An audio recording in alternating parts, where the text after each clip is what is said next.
Good morning, ZPsTWO here. It's another nice morning, and this I've been told that I can call this the ZPsTWO. As my mate Fairy Tale Wizard turned around and said that every time he sees one of these it makes him drool, so I should call it the ZPsTWO. But all joking aside, this is going to be one strong, robust, medium-sized knife. It's about 4.5 inches long. It's not overly long, but it's for the woods. It has glass breaker one end with what my wife suggested, the little striker this end for your ferro rod, and as you know, I usually put them on these knives. I usually put one there at the end, but that wasn't favoured by one person who had one of these, so I decided to please everybody if I can and put it up the end. Now this needs holes drilling, and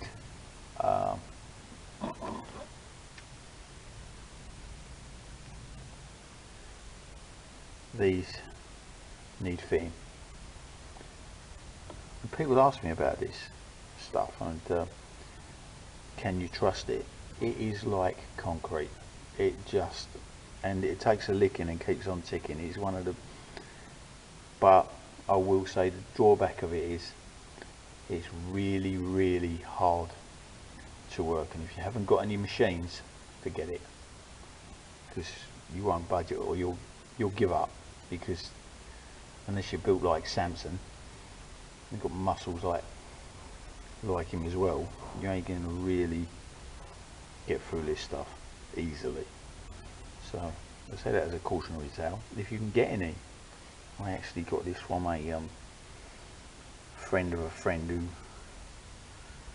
is a kitchen fitter, high class kitchen fitter as well actually. So I know this stuff is extremely expensive. I got an offcut that they cut out, and it's made quite a few scales for me, and they hold up really well, so I'm pleased with that. But I digress. This is the main thing today. Also, it's got to be heat treated as well, so but that's neither here or there, because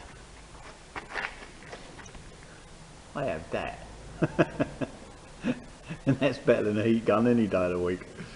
So so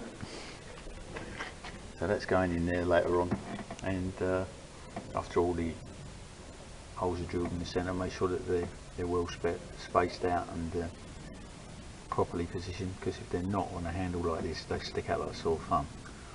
So that's it for now, and I'll be back. This is the scales shaped from the knife, roughly. A lot of polishing and rubbing, polishing and rubbing. But even at this stage,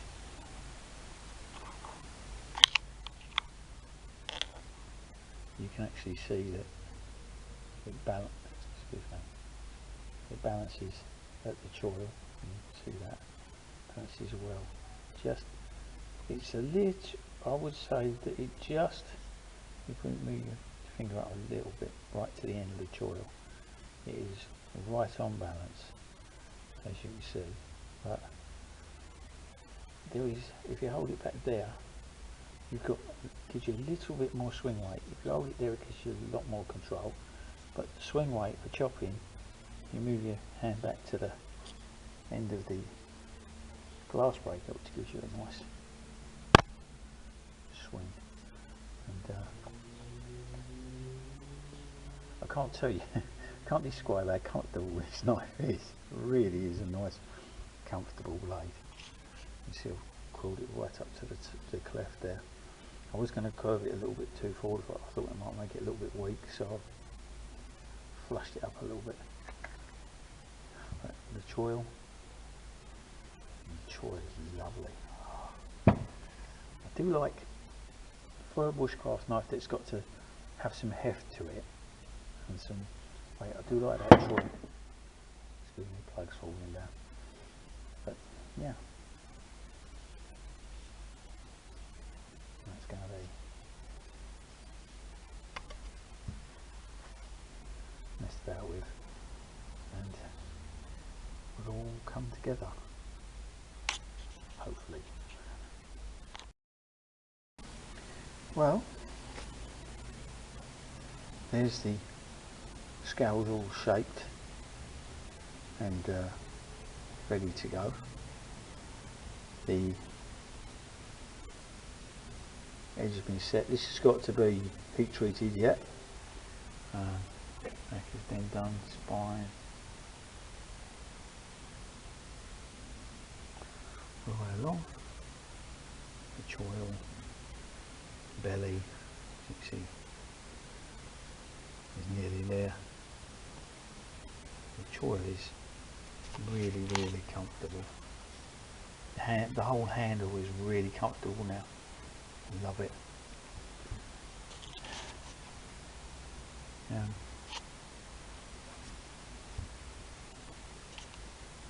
This one I've wanted to make for a long time. I've had it in my head, I've had it in my drawing for a long time, except for, I've got to admit, except for this. I keep coming back to this because I think that's quite neat. Yeah, so, and this is made as a bushcrafter, and you can see the thickness of the spine. It will do anything, go anywhere. And hopefully it gets a good home. I know that all of the knives that I've made like this have gone to good homes. I know it sounds silly, but I like to think that the people that are using these knives are using them in the right place and properly, and I know that all of them, bar none, are doing that. The big ones, I mean. The neck is the same. I don't think I've sold a knife to anyone under the age of 30, really, to tell you the truth. So here we go. And the reason I've made this knife is because I want to take it to the to Funky's prepper meet, Funky and Roach's prepper meet, and I think it's already got a home. Don't know yet, but I think it has. There you are. And this is called the Drawl. Oh, I had to laugh because I think it suits it. Well, hopefully it will when I think it's got stainless steel pins, as you can see. It's silvery all the way through. If you watch my videos, you'll hear me say I hate stainless steel pins, and after putting these pins into this knife, I still bloody hate them. So but I think that they're worth the work and the look, to give the look. This thing looks a tough little bugger, and yeah, it's a little bit more work to do yet, but it's getting there. I hope you can see that. I'm going to get focusing. There's the jimping on the back. And if you ever go at this jimping, the most important thing when you jimp a knife is to make sure that your layout is correct, straight and I mark mine out with a very fine pen, but you can scribe it, but it's preference. It's easier to prepare afterwards, and you don't have to take a scratch out. All you have to do is take the ink off, but that's my preference.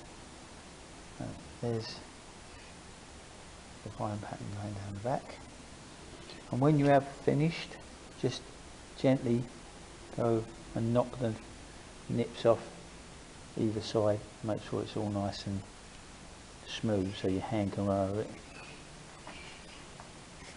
because some of these can be sharp like sawtooths. But if you get a bit of paper and knock them back, it's all nice then. So there you go, there's the jimping done.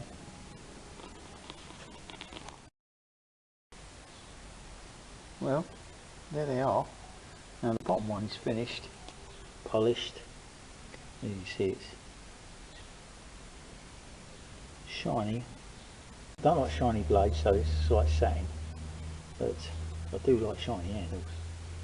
And you can see the red liners glinting there in the brass, and that end as well, same thing. It's a beautiful liner. Not really nice. Not really picking the red up. Oh, this is. You see the shine that takes on because it's so hard. But the eraser bring it up really, really good. And I have the use of this little beastie.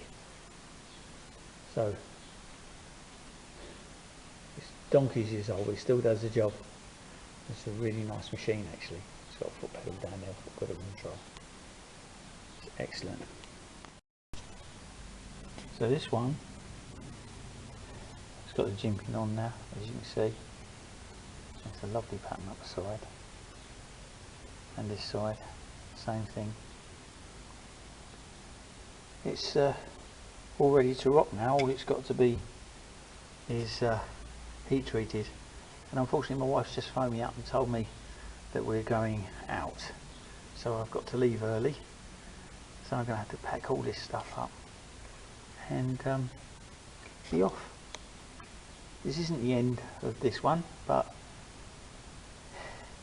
I think if I can get down here one day next week, then it'll be good. I'm going to the prepper meet, or whatever they call it now, of Roachy and Funky down at Church Farm in Alderley.